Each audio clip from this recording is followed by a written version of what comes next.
Fajara, or contact us at 2-Reaming. Welcome to Asada Motors. Experience the future of driving with the cutting-edge electric technology and unmatched elegance of J-Tour. Conquer any terrain with the legendary reliability of Toyota, the absolute luxury of the new Land Cruiser VX, and the bold spirit of the Land Cruiser Prado, down to the raw power of our pickups, built to tackle any challenge. Whatever your lifestyle, your next destination starts with us. Visit us at GNPC Petrol Station, Fajara, or contact us at 200-0004 or 782-838-55. Asada Motors. Experience the excellence. The future of driving isn't just imagined. It is created right before your eyes. Stop dreaming. Welcome to Asada Motors. Experience the future of driving with the cutting-edge electric technology and unmatched elegance of J-Tour. Conquer any terrain with the legendary reliability of Toyota, the absolute luxury of the new Land Cruiser VX, and the bold spirit of the Land Cruiser Prado, down to the raw power of our pickups, built to tackle any challenge. Whatever your lifestyle, your next destination starts with us. Visit us at GNPC Petrol Station, Fajara, or contact us at 200-0004 or 782-838-55. Asada Motors. Experience the excellence. The future of driving isn't just imagined. It is created right before your eyes. Stop dreaming. Welcome to Asada Motors. Experience the future of driving with the cutting-edge electric technology and unmatched elegance of J-Tour. Conquer any terrain with the legendary reliability of Toyota, the absolute luxury of the new Land Cruiser VX, and the bold spirit of the Land Cruiser Prado, down to the raw power of our pickups, built to tackle any challenge. Whatever your lifestyle, your next destination starts with us. Visit us at GNPC Petrol Station, Fajara, or contact us at 200-0004 or 782-838-55. Asada Motors. Experience the excellence. The future of driving isn't just imagined. It is created right before your eyes. Stop dreaming. Welcome to Asada Motors. Experience the future of driving with the cutting-edge electric technology and unmatched elegance of J-Tour. Conquer any terrain with the legendary reliability of Toyota, the absolute luxury of the new Land Cruiser VX, and the bold spirit of the Land Cruiser Prado, down to the raw power of our pickups, built to tackle any challenge. Whatever your lifestyle, your next destination starts with us. Visit us at GNPC Petrol Station, Fajara, or contact us at 200-0004 or 782-838-55. Asada Motors. Experience the excellence. The future of driving isn't just imagined. It is created right before your eyes. Stop dreaming. Welcome to Asada Motors. Experience the future of driving with the cutting-edge electric technology and unmatched elegance of J-Tour. Conquer any terrain with the legendary reliability of Toyota, the absolute luxury of the new Land Cruiser VX, and the bold spirit of the Land Cruiser Prado, down to the raw power of our pickups, built to tackle any challenge. Whatever your lifestyle, your next destination starts with us. Visit us at GNPC Petrol Station, Fajara, or contact us at 200-0004 or 782-838-55. Asada Motors. Experience the excellence. The future of driving isn't just imagined. It is created right before your eyes. Stop dreaming. Welcome to Asada Motors. Experience the future of driving with the cutting-edge electric technology and unmatched elegance of J-Tour. Conquer any terrain with the legendary reliability of Toyota, the absolute luxury of the new Land Cruiser VX, and the bold spirit of the new Land Cruiser VX, and the bold spirit of the Land Cruiser Prado. To attend the second edition of the season 2 of the Mansa KUNDA. I welcome you all to this week's Mansa KUNDA with the Ministry of Health. The Mansa KUNDA was initiated to promote proactive disclosure of information to the Gambian public. It is His Excellency, the President's vision to bridge the gap between the public and the government insofar as information is concerned. So the public can get accurate, timely, authentic information so they can make informed decisions, which promotes accountability and transparency, thereby consolidating our democracy. So the government can also get information about what the public is thinking. What is the public mood? What are the wishes of the public? What are their desires? What are their aspirations as well? What kind of country do they want? Therefore, the Mansa KUNDA creates a feedback loop where we bring a sector minister and his entire team or her entire team to interface with the Gambian public and explain to the Gambian public how he is running his or her sector.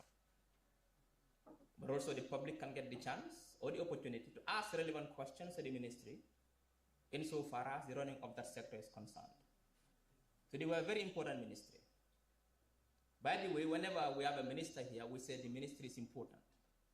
Because every ministry is important. But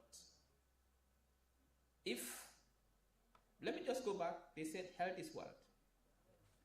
If a nation is not healthy, it is not productive.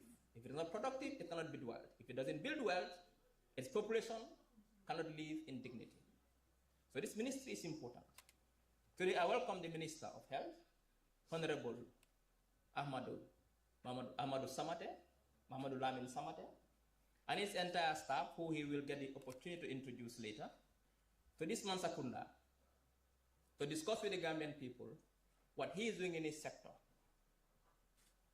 so we can hold him accountable for his actions or inactions. However, we have to, not me, the entire people here also watching from home, express our displeasure in your ministry coming late to the Mansa KUNDA. We are supposed to start at 8 o'clock. You came at 10 past 8. So I apologize on his behalf. I know it's a very busy season, particularly for the ministry. It's not his fault. He had wished to be here before 8, but he is here at 10 past 8. We accept it. And I'm apologizing. You don't need to apologize to the minister. I've apologized on your behalf. Mbadi ngol mbal tentola mbal jela nying Mansa KUNDA ni loku ngokono. Mansa KUNDA mo programme dum yalon ko Minister of Information la Sam Mananjang, President la Miro la pour kaje ko banku dingol ni Mansa KUNDA filo kana taretima. So ngofe mi yalon ko banku dingol bato ela wasio ela Miro.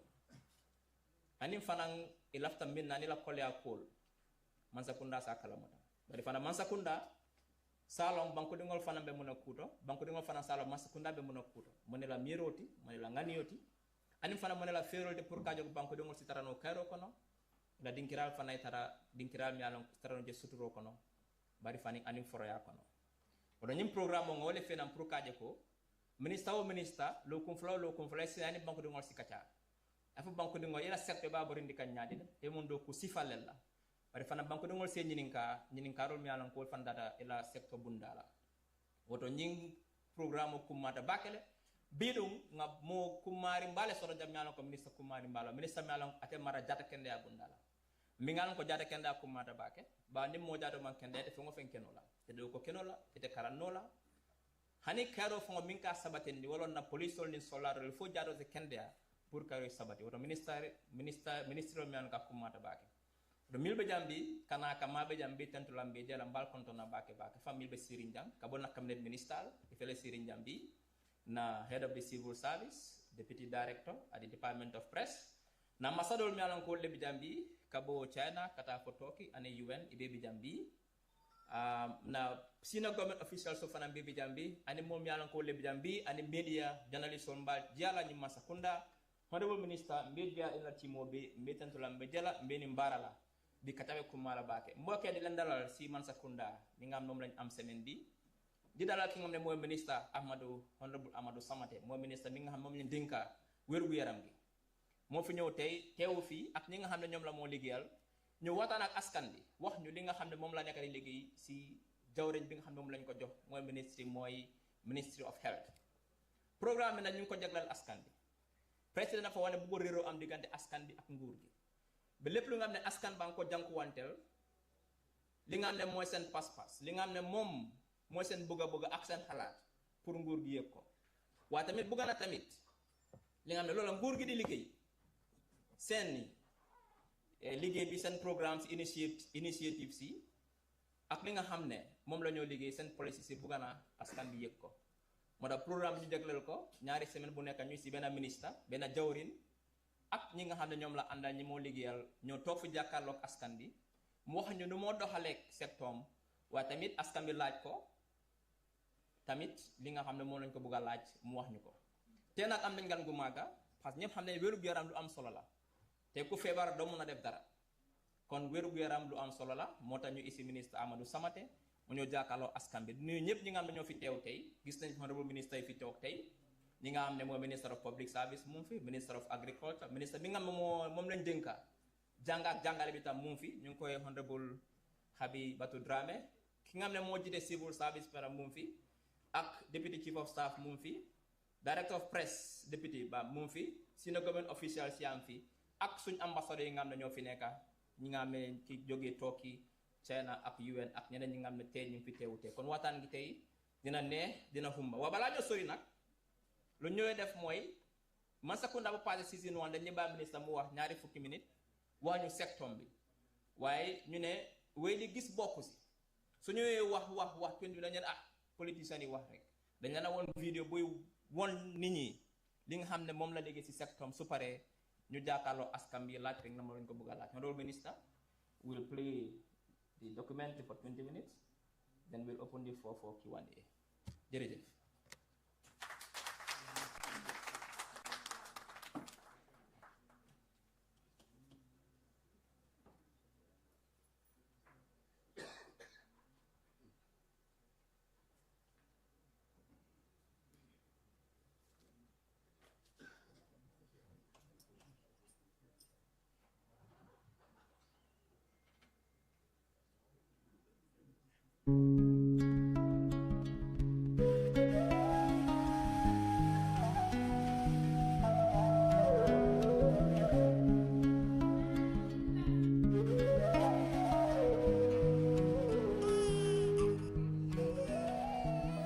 A child's first breath is one of life's most powerful moments.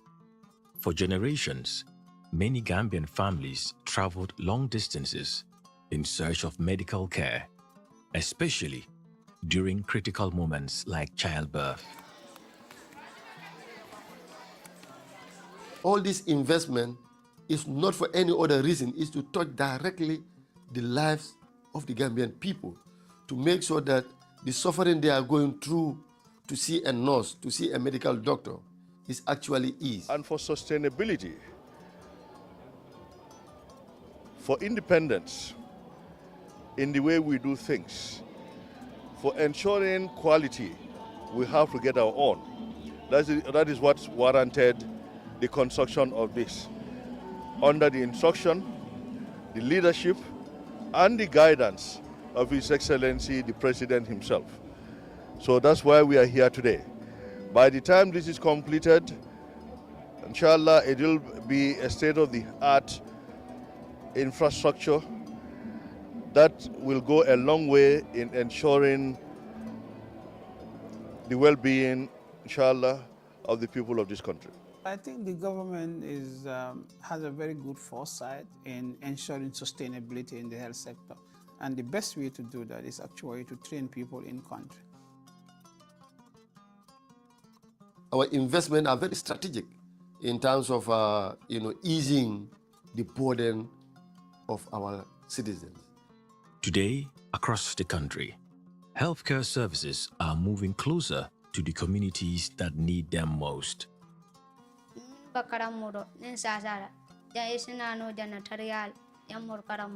Or Jenin Casoro, the Canadian era swokon, while do Boga Joran sort of member Sambal Cokenava, Essi swokon, Asakeno, Tulefula Tilisava, Bokara Karamo, Hona Naragam Badan, or be loptano sorora a ko sonani jani loptano kana benyamen no anin bi benyame man keliya nganyatu ta ba soro je bay wotu mon tul kata 40 bale ngata boro nyini je talata o talata sinya kileng nin talata si tan ka funtola siti nga ramuta ni nga ramuta ngata hani moto nata moto nyin kam mo konto menta ni wo mo sotota hani te be sasari te be wolumo bayila be talata o bayila le sai be talata ko tele batula ar janni moto bina wo wici don tema ni muso kono ya ma waranto mo sasat a ka bata bak parce que taran ko ten bulu jant moto te jang masima te jang hani sareto luotumo sareto ate jang. From regional hospitals to newly established health centers, the expansion of healthcare services is bringing quality care closer to the people.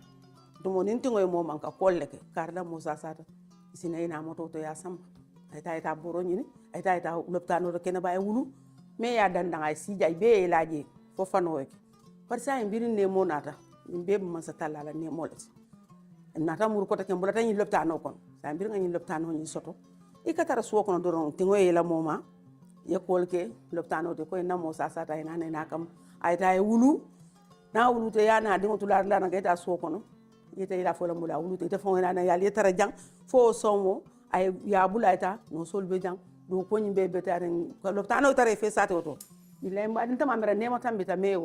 Under the leadership of His Excellency President Adama Barrow, the government of the Gambia has prioritized strengthening the national health system.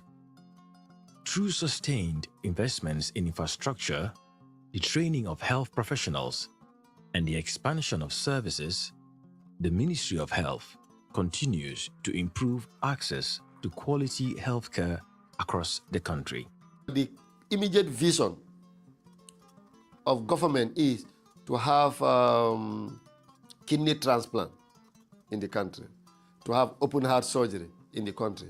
And that's going to be possible very soon because the German government, in partnership with the Gambia government, as part of the Gambia government counterpart financing, are going to build a multi-purpose surgical center in Farato, very soon. The process is ongoing, and we will launch the tender very, very, very soon. So the impact will be huge. And once we are done with 30 to 40% of the current work in Farato, you will see a huge U-turn. Instead of Gambians going out for treatment, you will see people outside the sub-region coming to Gambia for medical treatment. And that's very soon. Strategic planning plays a critical role in guiding national healthcare development.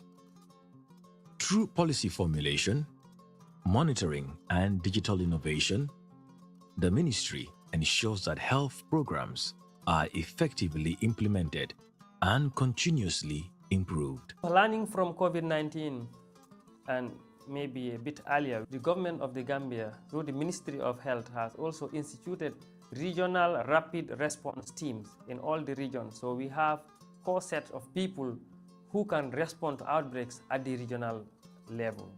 So these things are just things related to the human capacity. But also, if we go a little bit looking at the systems we use, we've moved to a good extent away from paper-based systems, electronic systems, both for aggregate data, for case-based or individual data, and laboratory data. Delivering quality healthcare requires skilled professionals, well-equipped facilities, and efficient systems that support patients at every level of care. At the same time, preventing disease and protecting communities remains central to the country's public health strategy. There's a lot of improvement regarding the functionality of the hospital. For example, now we have our own pediatric surgeon. Until now, most of the pediatric surgery cases will travel outside the Gambia. And then, that's where they get the care. But now, we do them all here, almost all of them. So the specialization has really helped. Now you have, for example, the urology now. They do top, they do very advanced surgeries. You have endoscopy. Those who used to go to Senegal, now they can do it here.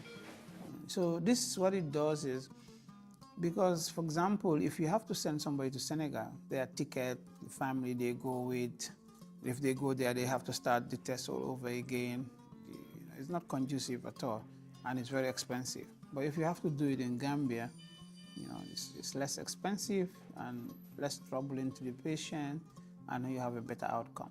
Across regional hospitals, such as Basse District Hospital, dedicated healthcare workers provide critical services to hundreds of patients every day. So, beginning with, let's talk about the public health unit. We have the surveillance. So then surveillance was not very advanced. So disease surveillance was just limited to certain areas. But now with the coming of we've trained more surveillance officers. So we have the number, the human resources, more public health officers. We're able to do a surveillance report of the entire region. Whatever is happening here, we have an update of what is going on. Over the years, if you look at the government budget, you see that the number of health workers being absorbed is increasing gradually, year by year. And this also enabled the Ministry of Health to be able to deploy health workers more and more into more and more remote areas. So if you look at, for example, the number of public health officers we have, it has more than tripled in the last few years. And because of that, the number of health facilities offering immunization services that have cold chain systems are now over 113 of them. At the Edward Francis Small Teaching Hospital, specialized services continue to expand, strengthening the country's capacity to manage complex medical cases.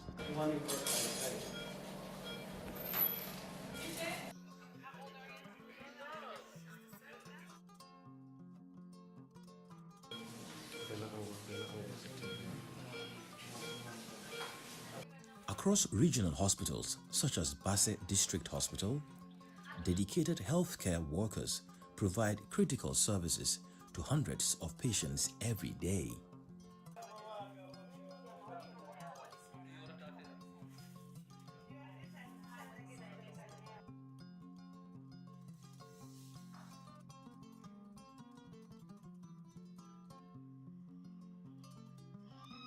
So Basse District Hospital is the only district hospital of the Upper River region, and this is also one of the farthest region in the country.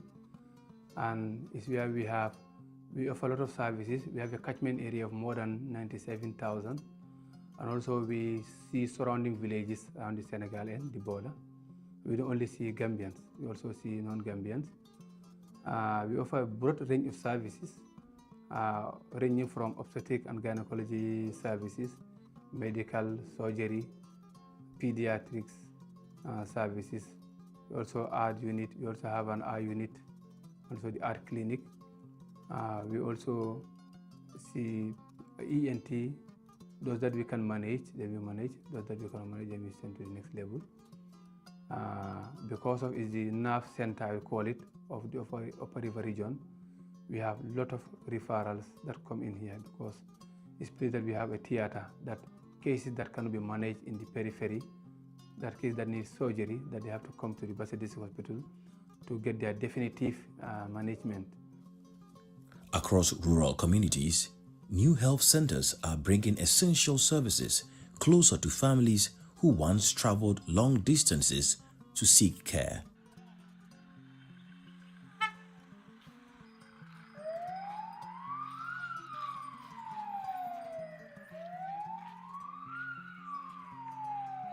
Wotumo nintu e musomuta e nyantari fada banyul ka kundol wasangata dol bu kafuta dol ka wulule dingol ye bang o dol fanay wulu ye dingol tuko o be mu ko le yakol 1996 la sey fi ci sama jox waye lima sey yep ci ciono la nek ngir lan man buma ëmbé kunta yalla ay fajoji buma démé lab eso la démé lab suma ay wasin kunta yalla ay wasine té lol yep ciono la lima dox di wasin yep musuma dugg moto ndax moto yi amut fi benn moto moo fi ne ole yar la mun naa jóg fekk suma taami moto jotut mun naa jóg fekk suma doom feebarut sereel lañ maa takkal saret bi mun naa nekk sareti mbaam mun naa nekk sareti fas bala maay àgg mun naa loru wala suma doom mun naa loru ndax dal na ma benn yoon maa suma biir bi di métti ma war a dem hôpital pour uti garab waaye coono bi ma jànkuwaate tax na bi ma demee biir boobu noonu fekk maa ngi nekk 4 months dafa mujjoon tuur noonu laa tëddee Kuntaya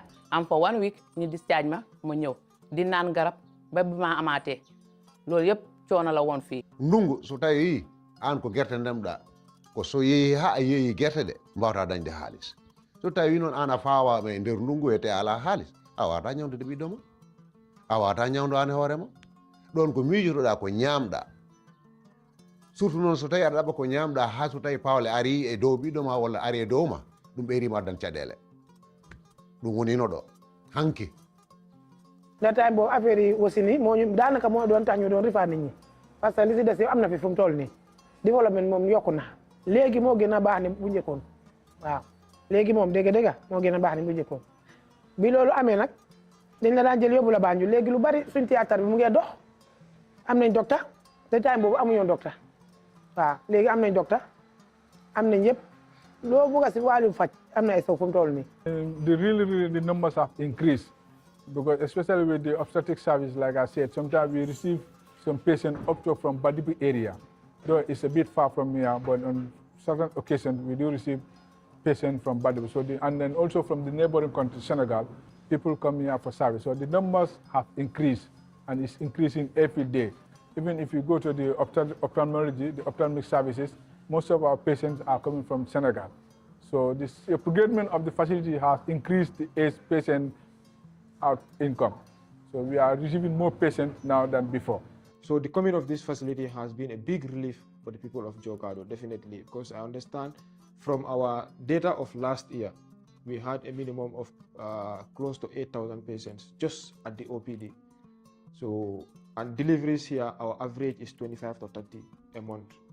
That excludes the antenatal care. Last year, our antenatal service was around 4,000 for the year, just antenatal services that we do. So we have 5 outreach areas and 1 base currently. So we go to trek in all these places. So before this facility, Kuntaya was taking care of all of this, and most of them will go and meet them. So you can imagine before this facility, there was a big struggle, but the coming of this facility definitely have been a big relief for the people. When this new facility was upgraded, it brought the healthcare services to the doorstep of the people living in the community here. Because just as what the committee members said, before, the women used to deliver at the home delivery. They used to conduct home deliveries or on their way to the hospital.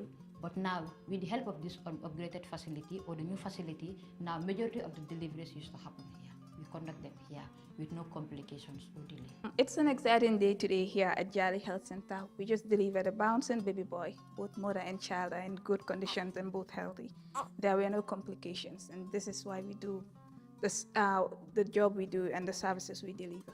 Moments like these highlight the importance of expanding healthcare services to every corner of the country. For families in communities like Kiang Jali, having a health facility close to home can mean the difference between uncertainty and hope. The plan on Yibia Soda, a Nyata Mendina, Unyata water back, Kadum follow, Ning Atra Konole Dimidron, in Imborosnale Plan Reborota.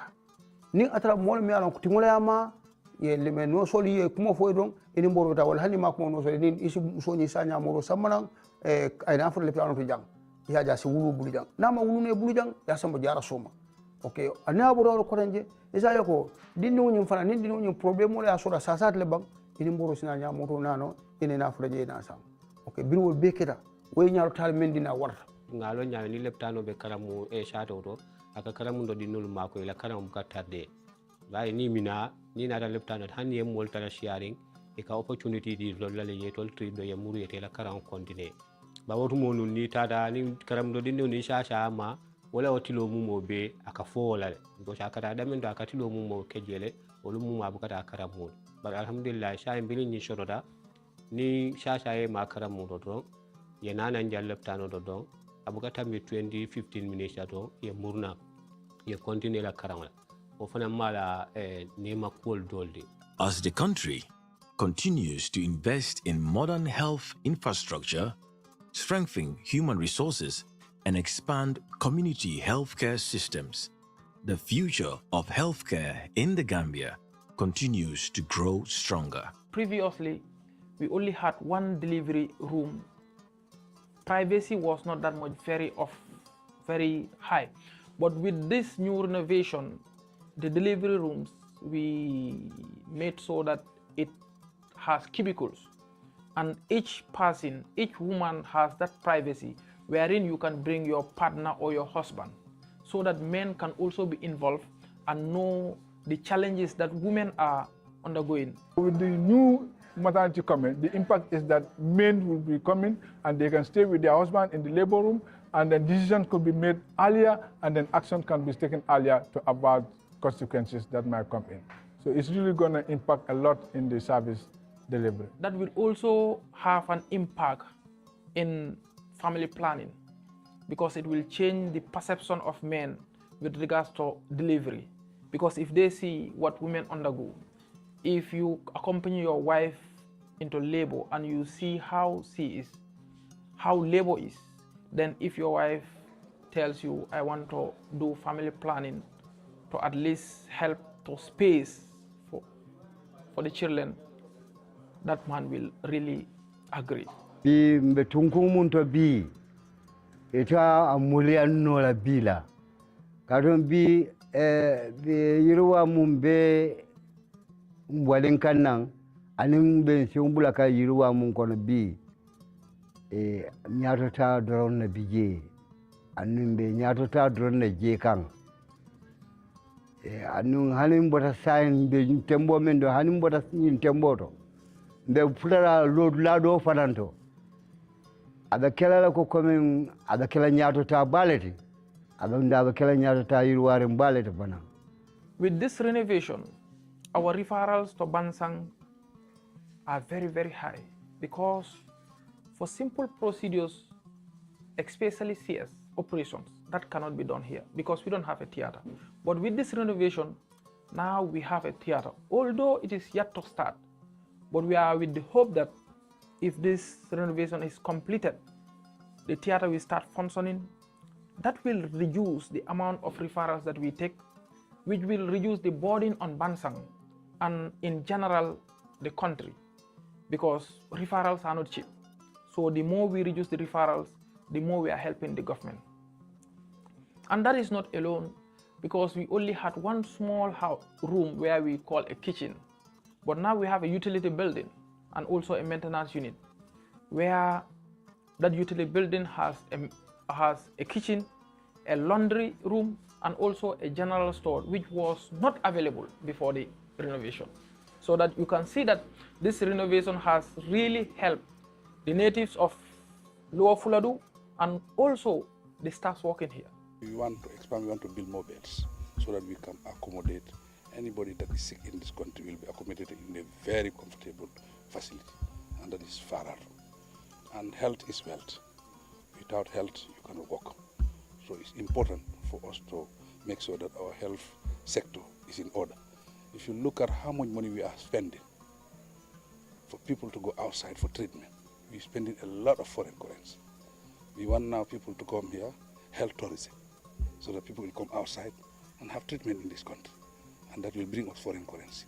So these are the advantages, and we will keep our people in country rather than traveling to Senegal or traveling to other countries for treatment.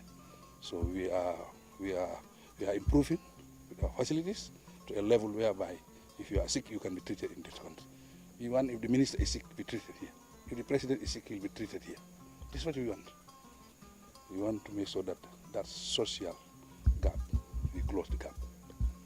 Through these collective efforts, the government of the Gambia remains committed to building a resilient and inclusive health system that serves every citizen.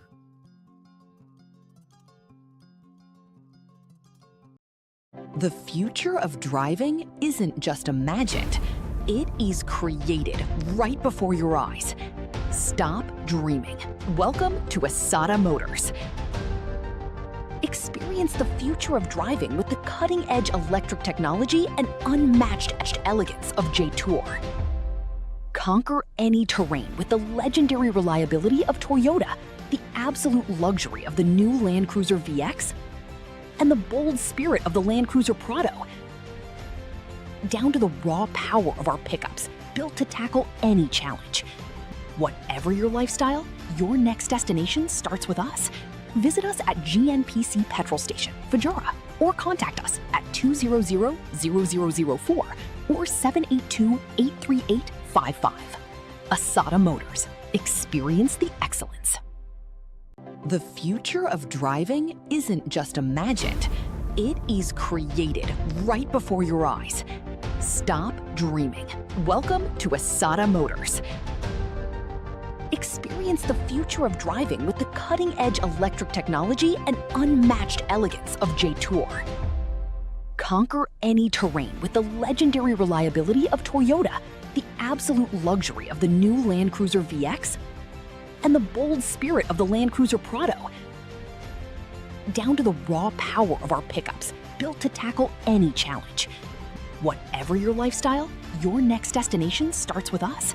Visit us at GNPC Petrol Station, Fajara, or contact us at 200-0004 or 782-838-55. Asada Motors. Experience the excellence. The future of driving isn't just imagined, it is created right before your eyes. Stop dreaming. Welcome to Asada Motors. Experience the future of driving with the cutting-edge electric technology and unmatched elegance of J-Tour. Conquer any terrain. So we are improving our facilities to a level whereby if you are sick, you can be treated. Even if the minister is sick, we treat you. If the president is sick, we treat you. This is what we want. We want to make sure that social gap we close the gap.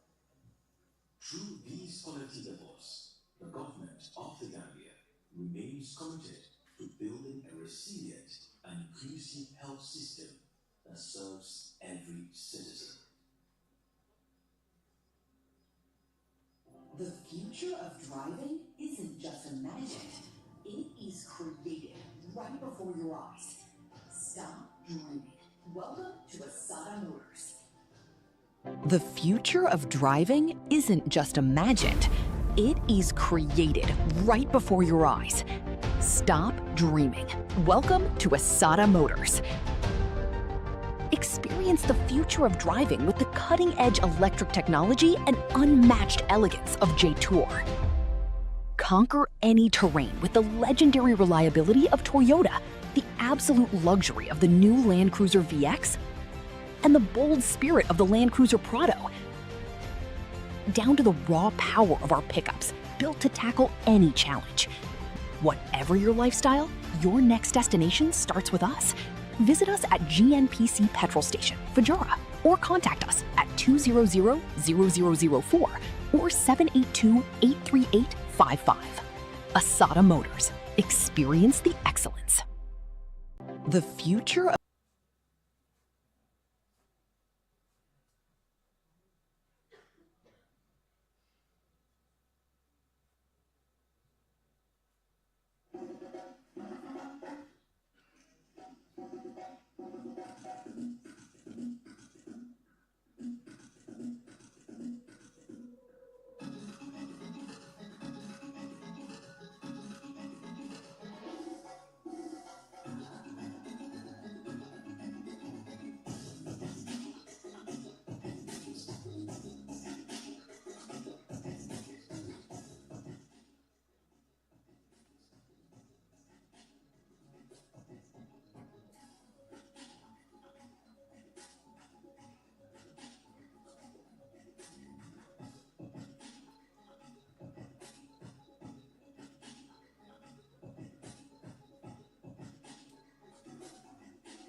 Slow internet can hold you back.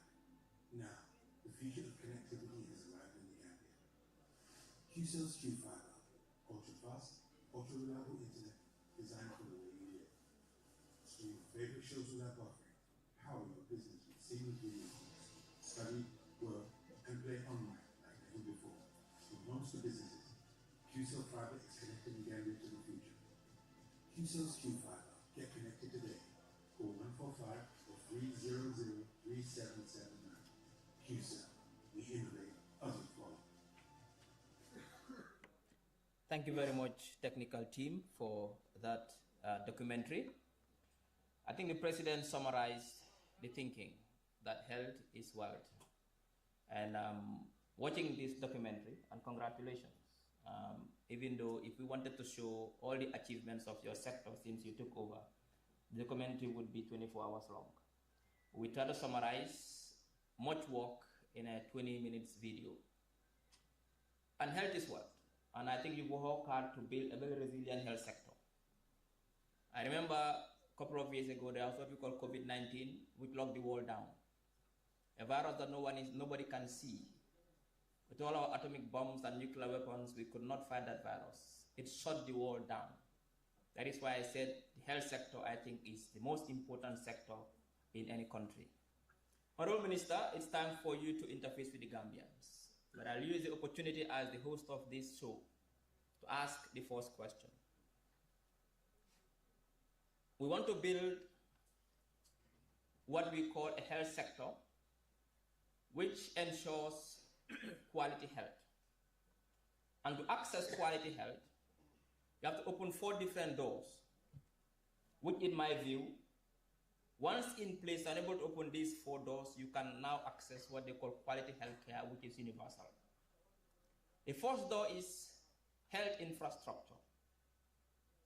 I want to ask you, Minister, since you took over the Ministry of Health, what has been your vision and your achievements in building and enhancing the health infrastructure of this country?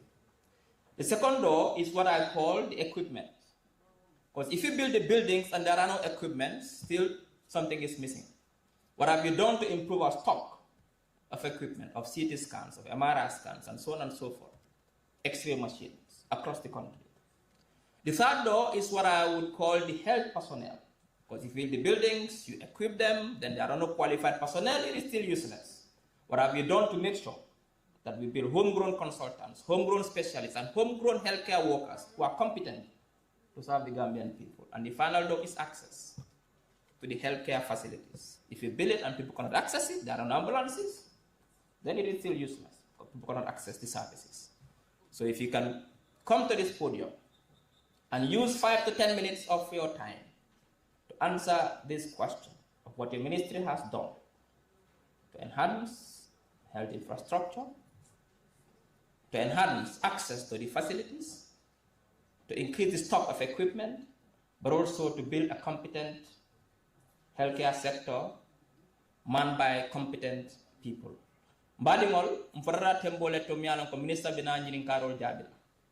Nganyinin ka keling sota ay mialon ko, lafta ay na ay o jabi danding mol bimbidang si nyinin karol. Ngayon ko president mo jiko sota do bag. Bawo mo million fulanin talabe gambe bangkungkang, doktorol binyana mialon ko bi nsapo ko wol fangoy londo soto honorable Samateh. But adaji ko aning ala londo president wala je a tombong ak minister. Modi se londo soto bari daje ka kondo idaji ko man kendea. Ala londo tina faal. Minister don lo mialon ko ay londo soto adaji ko betiata. President wa jiko soto amu landa moti ayata ak minister ti akay ko nani health sector tamandinne. Woto anyanda ka fon tolier. Bring yake minister ti fo sani. Ay moneke mialon ko ne ma jolo mialon ko minister mil bije mialon ko wolle be nunji ani man sakuna be menunje mialon ko make. Wala nan kay ko minister ni ka kilimbembulu. Bawo mbingalon ko jata kende abunda puray timma. Sinkir nani lo mialon ko wol nyande ka timmale. Wolo mundi dinkira njing nkata jarolo ke dame. Ngaje ninka minna kabra sita fo sani ay dinkira di malle lo ani muntolong ani ayelo nyaadi la. Flanjang wolom material de ka fami equipment jorangol ene dinkira le bungol le man jorangol keje ale plano man nafasoro nka jorangol ay di malle sang ani be muntole sabanjango ani wolong na do kulal nge karandi nyaadi la bawo ne dinkira lo ye jorangol keje bare doctorol man soto oto man ke lopitano ti bungo dronno nka ko san e mu nek simfa ju malet anin ferol pour kaje ko mil kanda mol jara ya lollo sto pour ka jara loke nani janga wala multi ka futa wodin kiraldo ambulance wol dum e be nyaadi le fo e sorda fo man sorda andi ni sorda e be use ka nyaadi le nka minister ani question o jabi na parta ayala timo introduce bari dande be jabiro nyin kala timo flo introduce jumana jumat ani mo da do ko ministry to yena na question o jabi nim parta ngabunda la ndena jang ko ten ka dande pare da jane sa mbe bolala enim banku de ngo alsi jakar abar.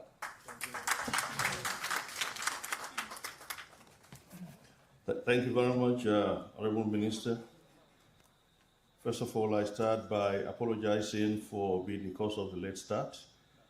It was a rough day for me, and I want to tell you, being a Minister of Health in a developing country is a rough life. Since I left home this morning from the morning program in this very conference center, I was at the new food and drug lab to ensure that things are going well. Being there till around 6, I got calls of issues with 2 health facilities. And health sector, you cannot say, no, you have to deal with that. So, but we sincerely apologize. Once again, I thank you all. I extend greetings and salutations to my colleague, Honorable Minister Sise, but I thank my other honorable colleagues here, Minister for Basic and Secondary Education, Minister for Agriculture, Public Service, Works, Higher Education, and the Deputy Secretary, Deputy Chief of Staff, our distinguished ambassadors are all here, members of the Diplomatic and Consular Corps, senior civil servants are here, ladies and gentlemen of the media, our colleagues from the Ministry of Health. We thank you for giving us this opportunity to have an interface with you, by extension with the people of this country, to say to them how we are carrying the mandate entrusted on us by His Excellency, the President of the Republic of the Gambia, Mr. Adama Barrow, and by extension, the mandate entrusted on us by the people of the Republic of the Gambia. So I thank you all for your kind attention. With me here, we have Mr. Sanjay, who is the Acting Chief Executive Officer of the National Health Insurance Authority, the Permanent Secretary, Damfa, Permanent Secretary 2 of the Ministry of Health, Mr. Issa Marina, who is the Acting Executive Director of the Medicines Control Agency, Dr. Mustafa Abite, the Chief Medical Director of the Edward Francis Small Teaching Hospital, and P.S. Toure. Dr. Toure is the Permanent Secretary 1 of the Ministry of Health. And I have a core of my team. Some are here, or most of them are here, so that just in case the questions are too tough for me, I will pass it on to them. Thank you very much. As you rightly said, Dr. Sise, every sector is important, and I keep on saying that. Before we know it, let one of the sectors not function. It's like every human endeavor is very, very important. So it's teamwork. However, that said and done, before we can do any other thing, we need to be healthy. So that means the health sector is critical.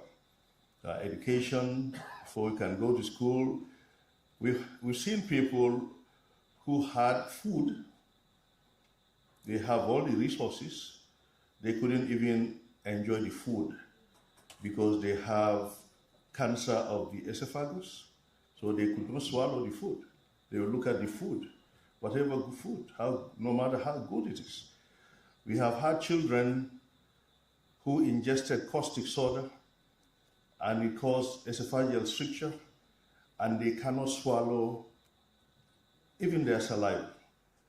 They keep it in the mouth and spill it out. So what we do for children like that, before the definitive interventions, either dilatation or a surgical operation, We create a hole in their stomach and put a tube, and we'll be pushing food, liquid food, through the tube into their stomach. They'll be seeing other children eat, and they stand and watch, or sit and watch. This is how difficult it is. So that's why we said health is so critical. When His Excellency came into office 9 years ago now, what we inherited really was so difficult. We inherited dilapidated health infrastructure. We inherited paucity of equipment. I remember at the Edward Francis Small Teaching Hospital, as a surgeon operating in the theaters, there were times that we didn't have functional monitors. So we operated on patients without a monitor. It's easier to say those these days, but that time we couldn't even talk about it. We just kept on pushing quietly. So there were times that we didn't have more than one functional suction machine in the whole hospital. So the theater would have one. If a nurse had a critically ill patient on the wards, if she didn't suck the secretions out of that patient who was unconscious, the patient could have aspirated and died of aspiration pneumonitis. These were the realities. Now, of course, capacity gaps were everywhere. There was a time in the history of this country when I was the only Gambian consultant, specialist in the public health sector, entire public health sector, and we pushed up. Now we are happy. We have a lot of young ones who have come back, and we are training people, where I'm going to get to the training aspects. So when His Excellency came, he said to me, "Doctor, we need to do something about it. We inherited something very difficult, but of course, we need to make the difference, because we don't want to be spoken about the same way today we are speaking about the people before us. So we want to make a difference. So tomorrow no one can speak about us the way we are speaking today about others. But apart from that, we cannot also continue to cry over spilled milk. It's already spilled on the floor, and we cannot scoop it back. So we need to start working. Who is sick today needs attention today, not tomorrow. So that being said, but I also went back to him. I said, Your Excellency, you know what, I have a good idea. I think what we inherited is difficult, but maybe you put a stop to every other thing, and let's fix the problems of the health sector first. The hospitals, the equipment, the staff. Then we can talk about Honorable Silas roads and the other things. But you know, leaders gain wisdom from the Almighty Allah. Then he smiled and told me, Doctor, but if we build all your hospitals will need electricity for your equipment to function. If we buy you ambulances, your ambulance will need roads to carry your patients. So he was trying to tell me, in life, in development, things go together. So that is why. And being a developing country where we do not have all the resources, it's a challenge. But within those challenges, with good governance, accountability, commitment, we've been able to do quite a lot. And quite a number of partners did see. They are here. If I'm not saying the truth, they'll tell us. But I think they've become a lot more confident in the government and in this sector. That's why we're having partnerships to build infrastructure, to train people, to buy equipment, and so on and so forth. The health infrastructure, because we need to increase access. Edward Francis Small Teaching Hospital was so bad. We had a group of people who came to look at it from Europe. We took them around. That time I was the head of the hospital. Then they looked at the hospital and said to me, Doctor, if this hospital were like a hospital in our country 50 years ago, we can say we can help you to do it. But this hospital looks like a hospital in our country 100 years ago. So that day I was very upset in my heart. Of course, I didn't tell them. I said, but this is what we have. So we have to do what we have. So we refocused and we said, let us renovate it, let us make it habitable for the patients, and let us make it conducive for the people who are going to work there. And I can attest to that. I'm sure all of you who have seen the completed parts, some of the parts look like they were built for the first time this year. So that is how far we've gone. The polyclinic, that was an eyesore as we entered Banjul. Now it is a modern, beautiful edifice that we can all be proud of. But we have to increase access to the people throughout the country. So what we did, I'm sure you have seen the new health facility in Farato.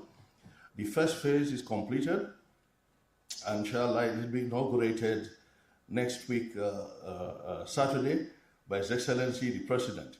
This is the first phase of this 1,500 bed facility. It has modern edifices, equipment. For the first time in the history of this country, we have 20 individualized intensive care units, in that facility.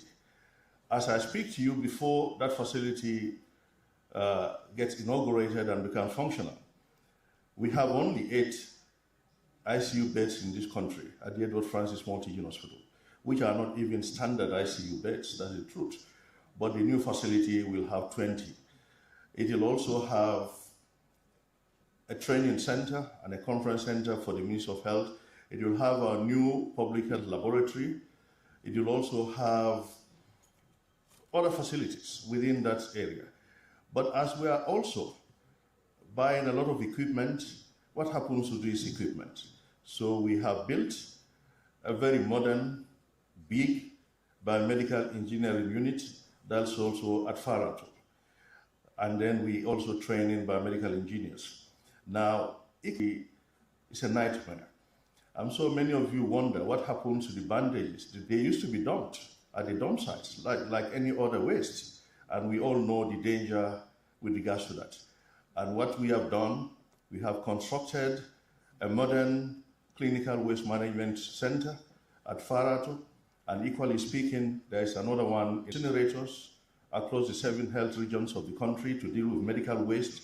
We equally have 40 facility-based incinerators across the length and breadth of this country. You showed some of those facilities here.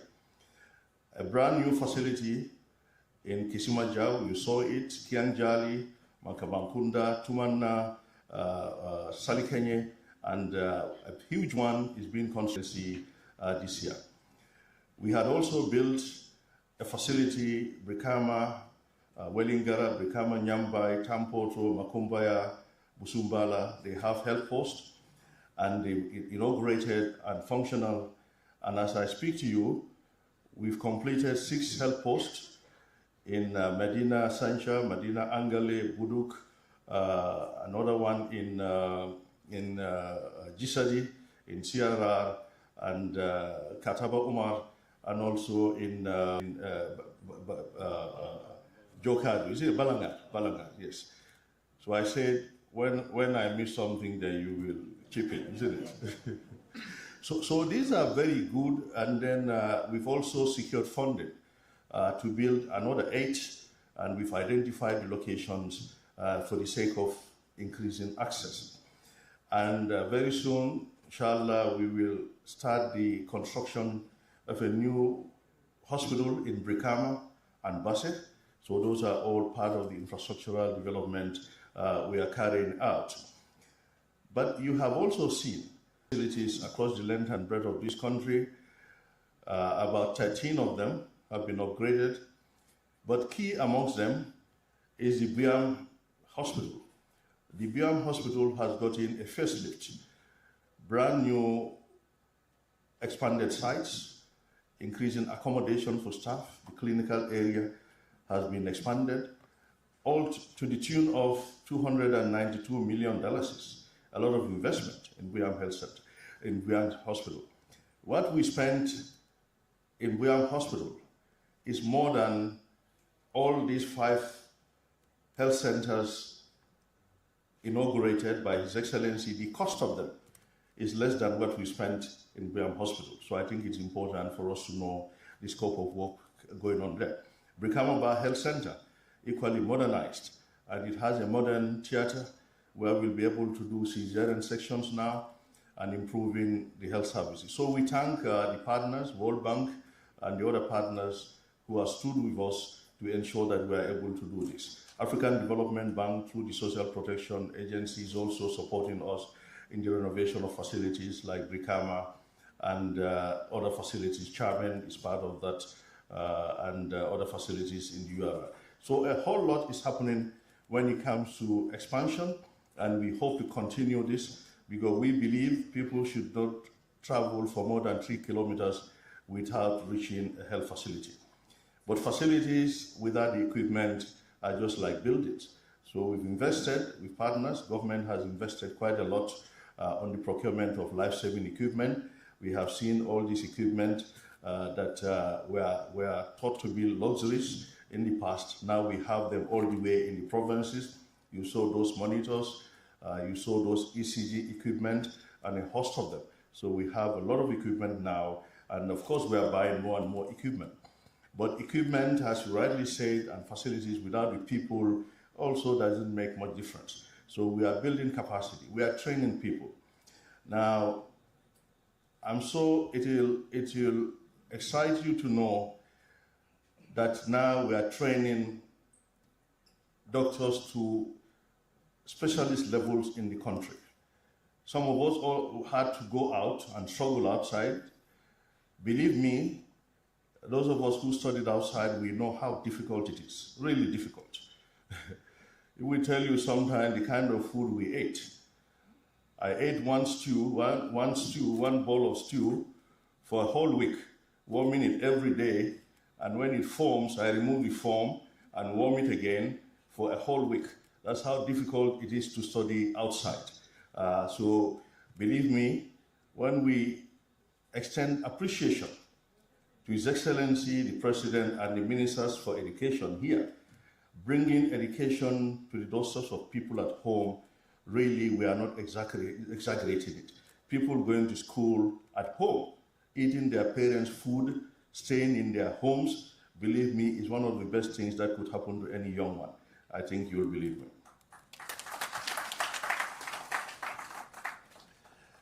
So the medical training, as I speak to you, what we did, we told the partners, World Bank, you are helping us build all these facilities. For sustainability, we have to train our own people. We cannot depend on help from outside throughout because they might get tired. And of course, policies might change in those countries and we may not be able to get those people. Why don't you help us bring experts to the Gambia where they provide specialist services for our people? They help us train our young doctors. And they bought the idea and they brought in up to 20 high-level professors and senior consultants from Ghana and Nigeria, and they help us train our people. As I speak to you, we have over 120 young Gambian doctors who are at various levels of their specialization. Some have completed, some have 1 year to complete, some they are at various levels. So if you estimate, in the next 3-4 years, all of those people would have graduated, they would have finished. We would have had this number of consultants in this country. I think this is one of the best things that could happen to this country. But of course, medical work is teamwork. The doctors cannot work alone. Every, just like the football field, we need each and every player. So we are training the nurses, nurses are specializing, public health officials are being trained, laboratory scientists are being trained. And it's also important for us to know that in collaboration with the Ministry of Higher Education and the UTG, we have now gotten a dental school in this country. And the first batch of dental students graduated. So we have homegrown dental surgeons now. And we've also started a school of pharmacy in collaboration with the UTG. So, Honorable Minister, we are building health facilities, we are increasing access, we are buying equipment, and we are training people to be able to keep those equipment functioning, and we are building capacity when it comes to health professionals to be able to work with those equipment in this beautiful. this is what we are doing, Honorable Minister.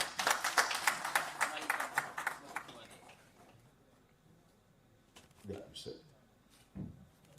Thank you. So we'll go for Q&A. You'll be here, and then we'll take 3 questions at a time. You'll respond.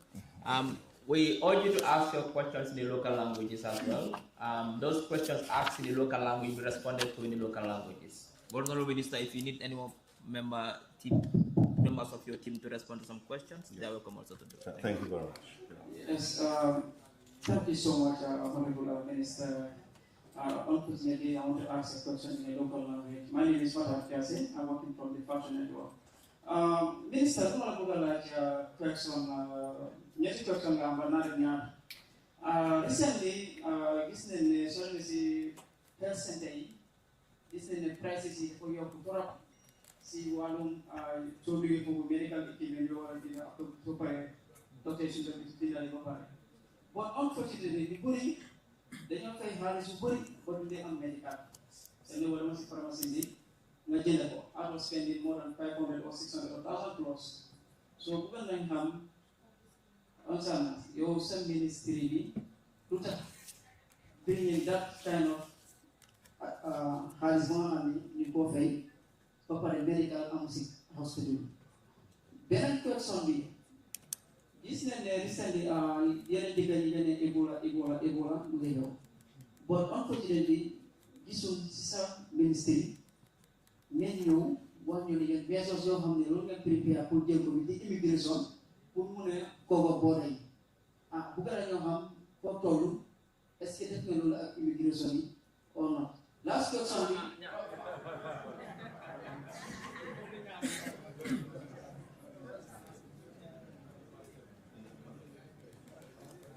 Thank you very much, Honorable Minister.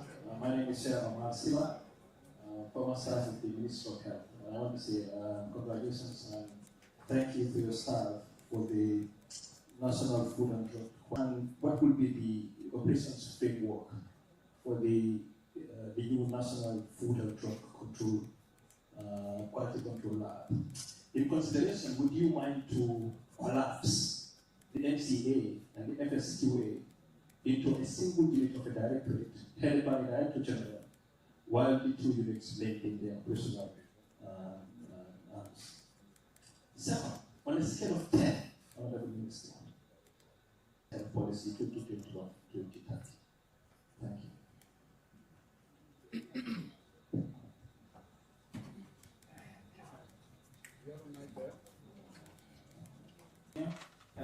So I actually want to ask you something. If by any chance you were to retire today, what would you say is your biggest achievement, and what advices or suggestions would you give for your successor to move the health sector?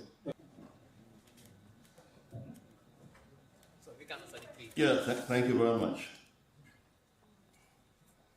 Thank you from our brother from Fatu Network. Thank you very much for that question. But I think it's very important for us to recognize the efforts government is putting in the health sector in the Gambia. I'm sure you know health service delivery is highly subsidized in the Gambia. Highly. In fact, the most subsidized. You had one of our people say in SL here, they get a lot of patients from Senegal. And it is like that across the length and breadth of this country. When you go to Soma, when you go to Mansa, when you go to Basse, when you go to Sabi, when you go to KUNDA, it's like that. Why do people come here? Because it is much, much cheaper. And sometimes it's also important, I'm going to answer what government is doing, but I think in life it's also important to know what prevails in other places. When I was training in Nigeria, when a patient gets to the hospital and they have much more resources than us, you know it. As young doctors, we will look at the patient, we call clerk, and we think maybe this patient has pneumonia. We wrote everything down, syringes, cotton wool, normal saline, the drip set, injection syringes and needles, the cannula. Even cotton wool and plaster, we used to write it for them and give the paper to the parents to go outside the hospital to buy. They'll come with big bags, and then we start, that's the time we start applying those for the patient. We certainly don't want Gambia to ever reach that level, not because we are better, but we know, we understand the plight of our people, and His Excellency is very, very, very particular about his people. Anything government wants to do, his first question is, what is going to be the impact on the people, especially the ordinary person? That is exactly what he asked. But of course, you have also recognized the fact that the very free services is also not sustainable. Gambia is a developing country, and you know our resources are limited. The increments that you have seen, in fact, are still highly subsidized. They are not close to the cost value. I will also encourage you to look at the cost of services, the cost of an operation. What goes into an operation, for example? The drugs, anesthetic drugs that are used, the antibiotics that are used, the fluids that are used, everything that is used. Believe me, you will, when you do the calculations yourself, you will know that government is doing quite a lot. The challenges we have sometimes with shortage is because Gambia is a small country. We don't manufacture any of these medical items. Except now, we're happy that we have plants that produce oxygen, and I think the government and the partners should be commended for that. Because before COVID-19, thank you, before the COVID-19 pandemic, we didn't have a single oxygen plant in the health sector in this country. And there was, thank you. But now, we have up to six containerized oxygen, has a whole containerized oxygen plant. I think this is how far we have gone. These products have to be imported. And how do we make sure we get them?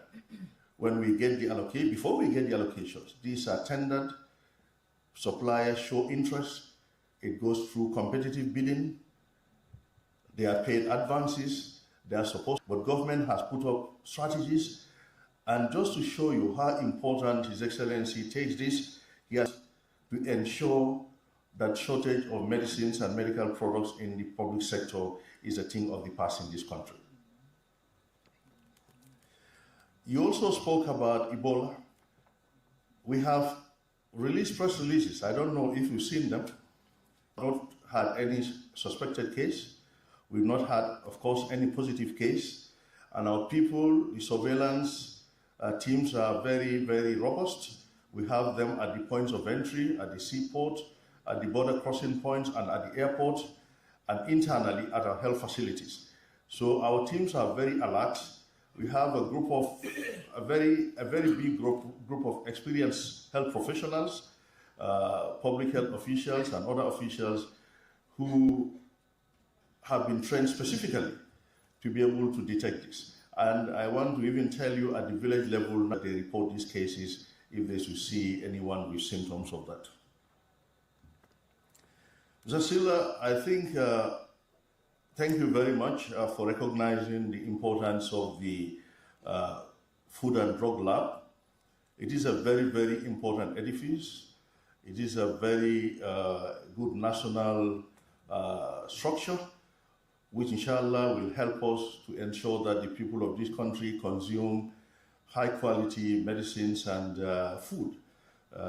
I was there this evening, as I mentioned earlier. A lot of work is being done. Currently, we have some people from the MCA and also the FSQA who are there, who have expertise in this. Now, we also get in experts, inshallah, from elsewhere, who are going to come and help us lay the foundation, because it's very important that we start right. Consultations are robust, well-recognized experts in the Food and Drug Administration or Food and Drug Quality Control. So very soon, it will be, inshallah, 100% functioning and moving. When it comes to the issue of MCA and FSQA, I think you'll agree with me in as much as for the time being, they are part of the process. But at some point, we need to regularize and standardize the operational structures. They are regulatory bodies, and then we have quality assurance bodies. In many cases, the laboratory would want to be separate for obvious reasons, for independence, to ensure that we maintain high quality, and whatever tests the laboratories are able to carry out, these tests will be translated to MCA and FSQA, then they will carry out their regulatory functions. I think this is a better model, and that's the model we are looking at.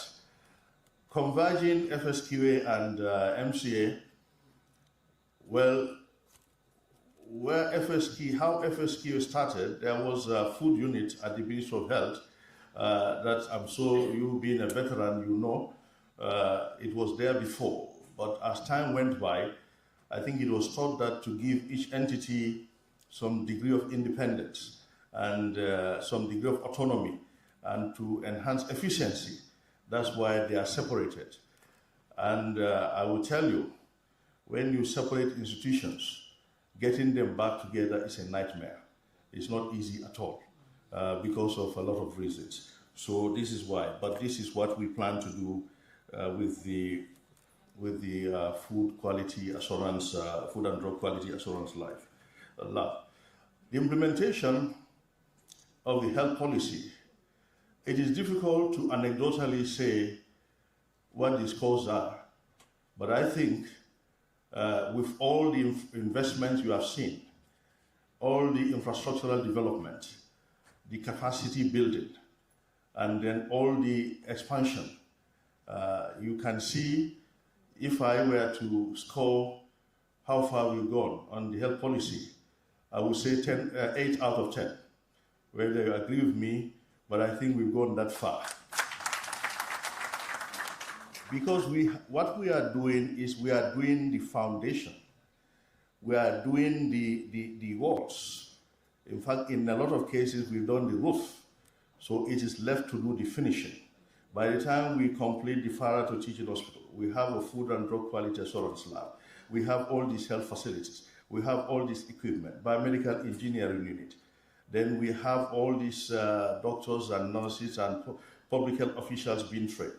We have the field epidemiology training program. We have very, very strong, well-recognized public health officials who are very good in epidemiology. If you look at the number of epidemiologists we had in this country and today what we have, believe me, you'll agree with me that we've moved very, very far. So the targets of the policy, inshallah, will be reached well before the policy document expires.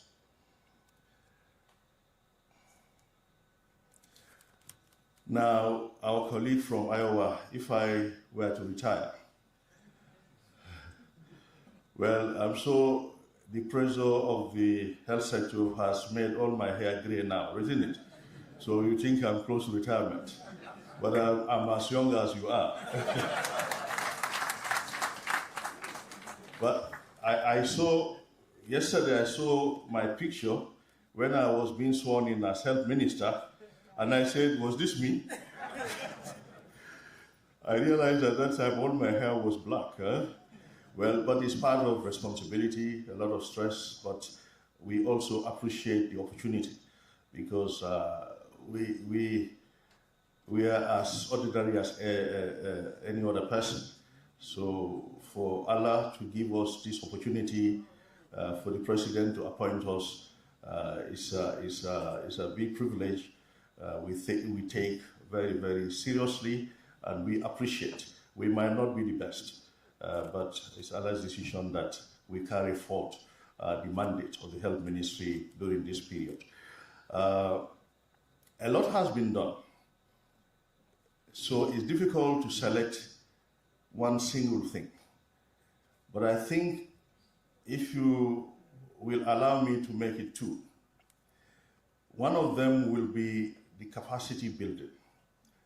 When we build capacity, we provide high-quality services to the people. And they will train more people, and they will train more people, and they'll continue training till the end. So I think that is one of the biggest for me. But the second one, that might look trivial. Under His Excellency's instructions, the commencement of community ambulance services in this country. I've not seen it in any of the countries in the sub-region. At a go, from our GLF, from our national resources, we bought 80 community ambulances that are stationed in the communities that are called to go and pick pregnant or very sick people from their homes to the health facilities. And you heard one woman talk about it. I think for me, that is remarkable. I'm sure you know what used to happen.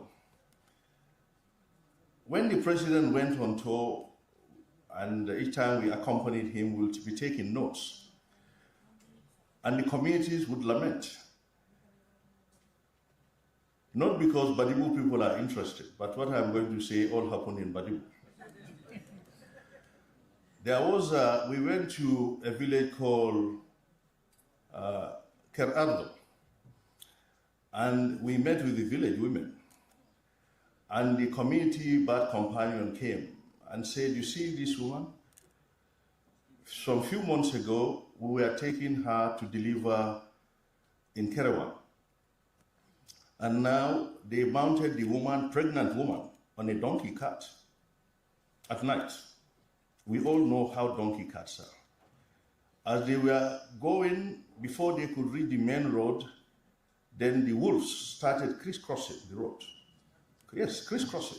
Pregnant woman on a donkey cart. They were so afraid, and the wolves will not relent. They were determined. So they had to go back, and the woman delivered at home. Fortunately, the baby survived. Then we went to Naulero, also in Badu, and a similar story. Then that was a horse cart. A pregnant woman, they were conveying to Kerewan again, and now wolves came out again. But the horse itself was so afraid, it started running at full speed with a pregnant woman on a donkey cart without shock absorbers. This is what we inherited. And His Excellency said something has to be done about it.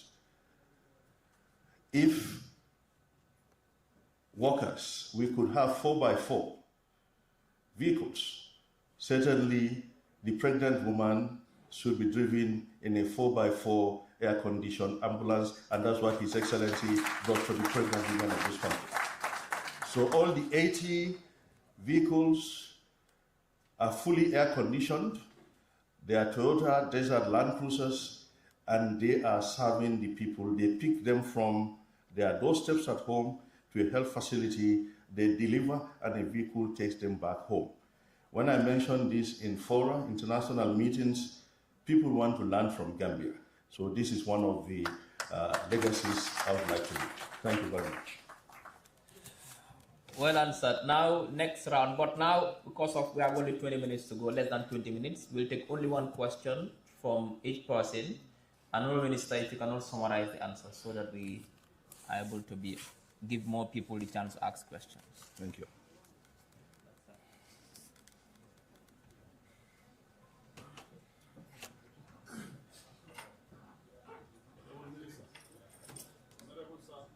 There is a texter who said that the wolves are from Kia. All right, good evening. Yes, I have two questions. One of them is with regards to the sick bay at the University of the Gambia.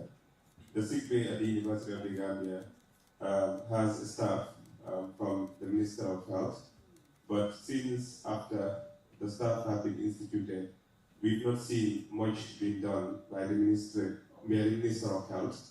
We believe it's important that the sick bay is equipped, and we are pleading if the minister can help us tell us why it is not equipped and what are the processes that you will take to equip that.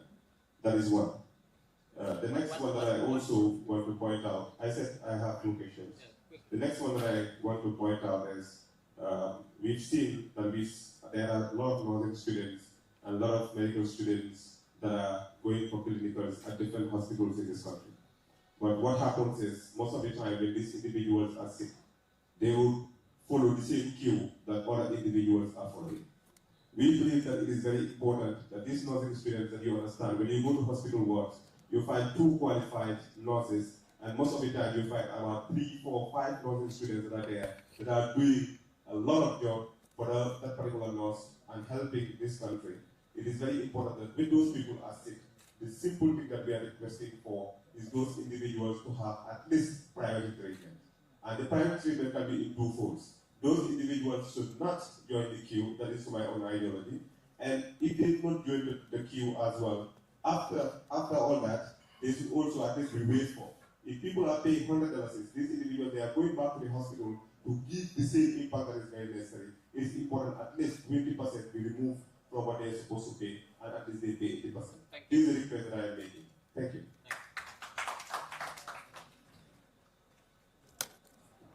Yeah. No, the lady, take a lady now. We've got some ladies in the house who've been raising their hands. They may not dominating this. Yes. Honorable Minister, my name is Rahel Chikebe. I am the Health Minister of Iowa.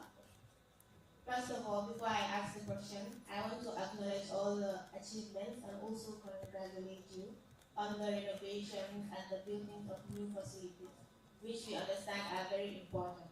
But as a nursing student who is always at these facilities, my question is, why is it that as patients and also healthcare workers, we don't have access to basic necessities such as cannulas, normal saline, gloves, and all of that? Why do patients have to go outside and buy these things in addition to their hospital bills? Thank you. Final question. What is now? Why the mic?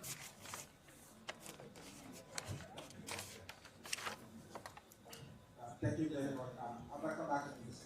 I'm Abdullah Davoldi, voice out digital. No question of the data, whether they need other private clinical department. Jamaya complain, coming authority body months of Mia, or whatever guy regulator, coming for food local or winter domoro. But so Lafaka, the Fair Ministry gave me, I will be also on Purkadu, Kabunda Romia, in private clinical, it may be regulated because a standard no question, the Kadi from what will you somebody. It was a Satan for any ask from Masakuna, who was one who moved from Masakuna, in a dignity, but at the end of the day, look at the last result. So Lafaka for private clinical, I told you, I let regulatory position on Yanko to call for regulate, and it's standard of Yanko, Thank you. Thank you very much. We start with Mr. So of the UTG. Thank you very much for those questions. But I'm sure Prof. Gomez will remind you to acknowledge the ambulance we gave to your sick bay first. Because we gave you an ambulance. And that was actually part of your request. It came from this Mansa KUNDA when we are here. So it looks like Mansa KUNDA is a good avenue for you to get your things done. So these ones too will be done, inshallah. So we will work on that, and then your sick bay will be supported. So from next week, we will look at what the gaps are. We did give these instructions before, but it's a good reminder. So we look at what the gaps are, and we look at what we have in our stores to ensure that you get that. And then the second nurse tool that you wanted, I remember you have one and you want a second one. We will, the director of nursing is here, so he can hear me. So you take that up, inshallah, from Monday. Thank you very much. Now, the issue of priority treatment for the students. Yes, we agree with you in the sense that when people work in a facility, they should be given some form of recognition. But I think we should also not forget the other sick people. And I think Gambia, we try to practice. When I go to places, I try to queue. And I don't even want them to recognize me. If they do, they try to get me to the front, and I refuse, because I believe the other people also, after all, sometimes we are going to even the same place. So sometimes some of the people queuing, even their conditions are more critical. So what we could do, in some places they have staff clinics, so probably we will explore the possibility of the nursing and medical students also joining the staff clinic. But it is also disheartening that we have patients queuing up for hours and they come and see people bypassing the queue and going in front. It's frustrating and it's not also nice. So probably we will recommend, we'll talk to our team. The directors will look at the possibility of these medical and nursing students joining the staff clinics so that they can get that priority access. So they can also go back to work and keep on supporting other patients. With regards to the fees paid, I think we need to discuss that with your schools because these things are not arbitrary. When we follow laws, we don't decide. Dr. Samateh doesn't say this one should pay, that one should pay. I remember when I was the chief medical director of the teaching hospital, my grandmother was admitted in the private block. The staff member came to me and I said, give us the bill. He said, no, but you are CMD, this is your grandmother. No. I say, go and bring the bill. We will pay, just like every other person. And then I paid. But you know what? They started saying, this man, the way he's wicked, if his grandmother pays, every other person will pay. And yes, every other person has to pay because my grandmother or my family members have to pay. So we need to look at that. But I think we'll discuss with the UTG because they are students, they are not earning, and they are contributing to the system. We can, Prof and myself can come up with some ideas that we'll present to government. But I cannot stand here and waive it. Government has to approve it because we have approval processes, right? So we'll take that up as well. Ms. Kebe, you did ask that we don't have from Iowa. Well, thank you. You are my counterpart. But your hair is not getting gray as mine yet. Very soon yours will when you occupy positions like this. But I think I just mentioned, because health services are greatly subsidized, sometimes there are challenges. But I think we also need to use these items in a rational manner. You work in the health facilities. You know sometimes the usage is not the way we desire. Because we can just open a cupboard and bring out normal saline and open it and prick it anyway. If it starts leaking, we put it aside and bring another one. Is it not the way it happens? Yes. Or a patient is at the emergency room, they put a cannula for him, they start the fluid and it's going through the line. It's time now to move that patient to the ward. The deal is you close it, gently move that patient and hang it because the trolleys have where you can hang this. Or sometimes you may not even close it because that patient needs the fluid on transit, all right? But the typical thing is they will disconnect the fluid, close the cannula, then that normal saline bottle and the given set are discarded. And when the person gets to the ward, a new one is taken out of the ward. Is that not what you do? You do it, isn't it? And that is the waste. So this is part of the problem. But for the peculiar case of Iowa, now that you ask the question, which is very good, but the hospitals themselves complain that Iowa, your school should be paying to them for using these items. They are gloves. The hospital says, in fact, they put a lot of pressure on us that Iowa sends people and other private facilities send people to our hospital for training. And when the students, and they will be using those gloves. I don't know what happens. So you see, now that you said it, Dr. Peter will ask Iowa to pay from the fees that they give you. It's a good reminder, thank you. But nonetheless, government is working very hard to ensure that there is no shortage. And in the very near future, the shortage will be a thing of the past. But you see, we also have to be mindful. No matter what government has bought, we also have to use it responsibly as our own. It's very, very difficult to monitor a health personnel as to the usage of certain items. But what we do is we take it as our own national property, our funds, because it's our funds, taxpayers' monies that are used to buy this, and we use it judiciously. Then the issue of shortage will be limited. But the usage also, the wastage is a big problem. The CEOs are here, they can attest to that. So we will try to continue to provide more, but we must also use it judiciously. Thank you very much for the point. Now, the issue of the private facilities, Mr. Abdoulaye Dabo, yemi for iko loptanol, private loptanol mi along ko manke Mansa KUNDA la loptanol ti mol ka joro ke dami. Dobe je ka kuol ke mimbi katani silola. Wara, and we can mol charge, and when ning dol fong batata sasa tol batata ike samba Mansa KUNDA loptanol. Woko keta nye solar ballot. Andunga unito sotole sign teng, mi ya lonko aka private loptano la ko jibe nyimbanko kan. Janning President Barola Mansa KUNDA besila. Nim private loptano mol fon la for private loptano yelela. Ibuka sula license. Wala bekeri no. Isita drong ko mu loptando kula leti ya yele fay. But in dolna ta jibe ko wo mo ke silote. From a private loptano jibe.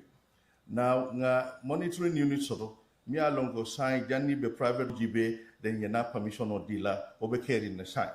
But at a dana auto, sign teng, nga bill, draft bill flash soto, or draft bill jama soto, but the private loptano, nsa for loptano la bill obeje. Nga for ko health facility regulatory authority. So wabina kan some bele regulate la jimbanko kan. Hani government facility abe regulate la. Ning government facility ming jita standard ye iba soron anu niya soron budu mini marsa je la budu wol balo na binyante kam. Private facility il bolo kon.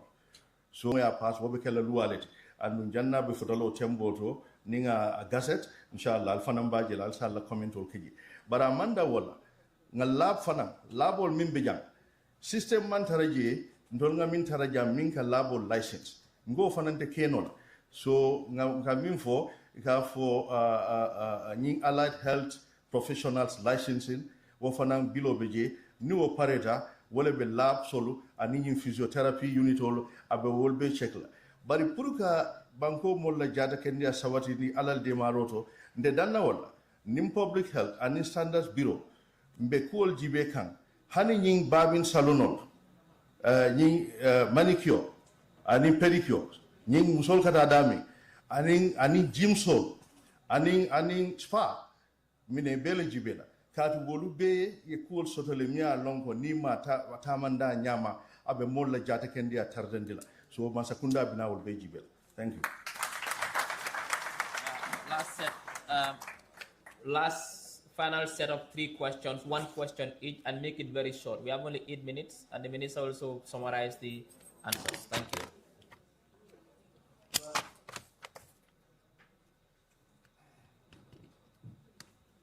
Thank you.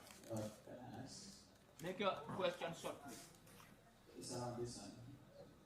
Good evening, everyone. Sorry, Honorable. Is this side here? Good evening. My name is Nurse Barry. I am a registered nurse at Brigham District Hospital. I am currently doing mental health and psychiatric nursing at the University.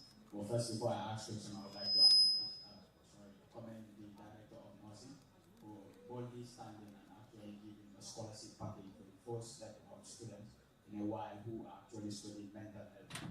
We believe this is actually a very field of studies, and many people actually undermine it or do something.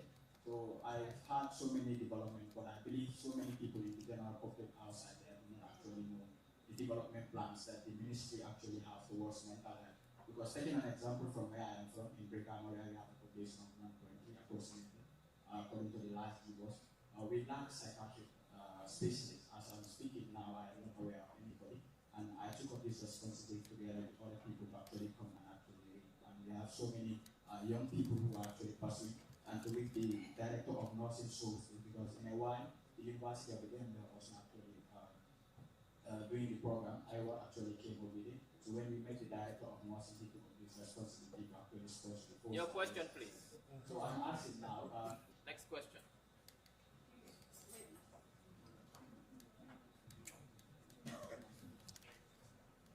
Please, let's be quick. If it's not working, go to someone else. Well, thank you so much. I am Karim Bakemo from Gambia Network. Honorable Minister, well, what is the credibility of journalists and recent one can be found on as can be on media? And you yourself, you said that this time, well, you had to do the calculation before coming to the National Assembly, which is not the desired system. So if the Honorable Minister, well, if Honorable Minister must personally calculate statistics, well, before coming to the National Assembly, what does that say, well, about the competence of your data or monitoring team? All right, thank you. Thank you. Thank you. Next.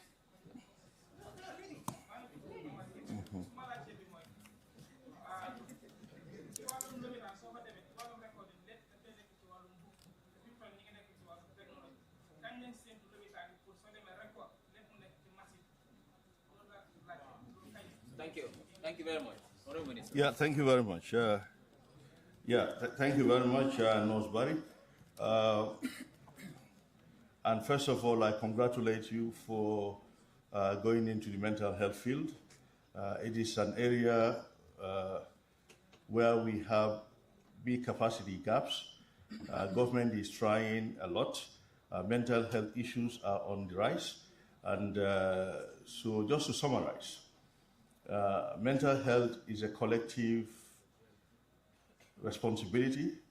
It starts from the homes, the communities, and the support systems for those who are affected. But most families are affected, by the way, when it comes to mental health issues. And we've seen quite a lot of our youth getting mental health challenges. And for that reason, we encourage youth like yourself to talk to your colleagues, to talk to your peers, to encourage them that there is a lot of hope in this country. Inshallah, with His Excellency's government, the youth of this country will continue to excel. There are a lot of opportunities, capacity building, educational facilities, TVET, training, and so on. So there is a lot of opportunities. So the youth of this country should really know that there is a lot of hope. We are saying this not because we are in government, but we are very, very optimistic. I'm very, very optimistic when we be confident and stay put, and we work together to build this country. One day, who knows who will be standing here as minister, will be minister. But here I am today. So there is room for opportunities to come your way. So mental health, the Mental Health Act is coming. Very soon, inshallah, it will go to cabinet, and from the cabinet, it will then go to the parliament for possible enactment into law. And then that will also strengthen our hand. The psychiatric hospital is going to be renovated also, and already we've been able to get some degree of special funding for it, separate from that of EFSTH, so that they'll be able to do quite a bit. We have spoken to some experts in some countries who are willing to support, come here and train our people, and they're willing to absorb some of our young people to train in those countries. So a lot of opportunities, right? So we thank you. Now, Khalifa, you mentioned the issue of data integrity. You had the unfortunate incident of the error when we presented the maternal mortality figures the previous session of the National Assembly. That is highly regrettable. What happened was the institutional maternal mortality was calculated, but when it came to the heading, that was the figure put for the total maternal mortality. That was the error. Because if you look at the total number of births were the same, live births.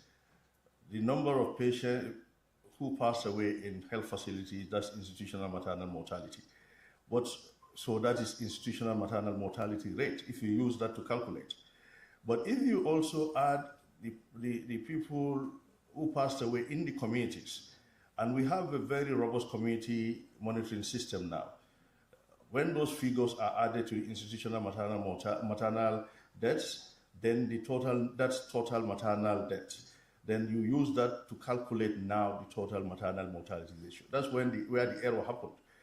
But yes, fortunately, the people who are responsible, they are in this room, so they can hear you. They caused the problem, and yes, I was very upset because they created this problem if they had checked. Yes, it is not easy for ministers to check this. The truth of the matter is, I'm going to be frank here, some of the work ministers do, it's only in Gambia that we do this. It's only in Gambia. I've been to many countries. But things are done, and we get the people, and then it comes. Yes, our teams are hardworking. There are a lot of hardworking people we have here.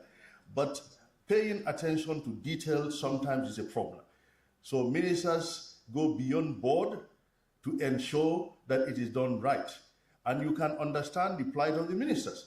Because when the error happened, everyone was pointing at who? The minister.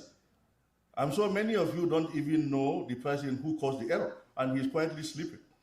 And I have to face the challenge, the media scrutiny, the apologies, and everything. So sometimes it's very unfair. But now, fortunately, the Minister for Public Sector is here. Government is coming up with a performance management system. That will be our solution. Whoever doesn't perform is reprimanded and is documented in an objective way. Whoever performs is rewarded. Thank you very much. Now, the final question of the digitization process, it has started. We have gone very far.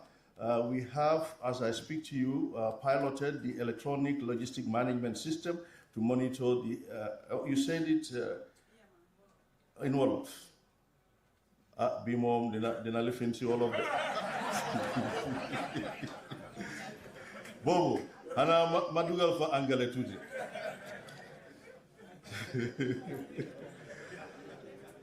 Xam nga pour yombal liggéey foog ñu jël ay computer di nga gis ne nit ki patient mi su demee si lopitaan bi ñu jël turam dugal ko si computer lu si nekk yépp docteur yi gis ko mu nekk si système boo xam ne ku ko war a gis rek ab koo gis parce que dañoo am code docteur bu ko gis mu ubbi amut ne file bi moo réer gisuñ file bi fii lañ defee mistake ku nekk Banjul tamit dina ko gis mooy electronic medical record system boobu dem nañ pour start ko ñu advertise ko wante time boobu nag amuñ woon koo xam ne wane na interest te mun na koo def World Bank moo ko doon sponsor wante benn tey ñu ngi koo toppa parce que loolu am na solo trop because di nga gis ne dina yombal mbir yi wante fu mu nekk nii pour human resources electronic human resource management system am nañ ko mooy pour ñoo xam ne ñu ngi liggéey ci ministry jërëjëf. One final round of applause for the Honourable Minister. Thank you very much, Honourable Minister Ahmadou Lamin Samateh. If I should have a boss, you would be my typical boss because you let your men sit back and relax while you do all the work. It means you are a very good leader. You're on top of things. You didn't need help from your men.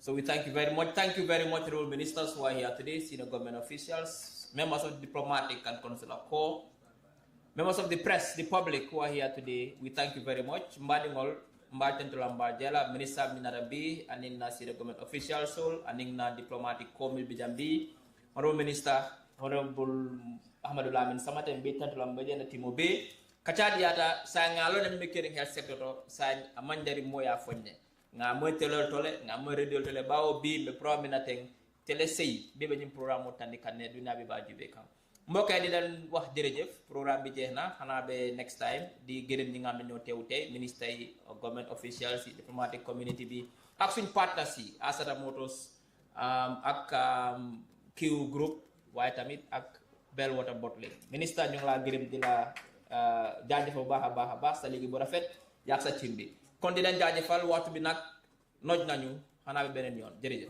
The future of driving isn't just imagined, it is created right before your eyes. Stop dreaming. Welcome to Asada Motors. Experience the future of driving with the cutting-edge electric technology and unmatched elegance of J-Tour. Conquer any terrain with the legendary reliability of Toyota.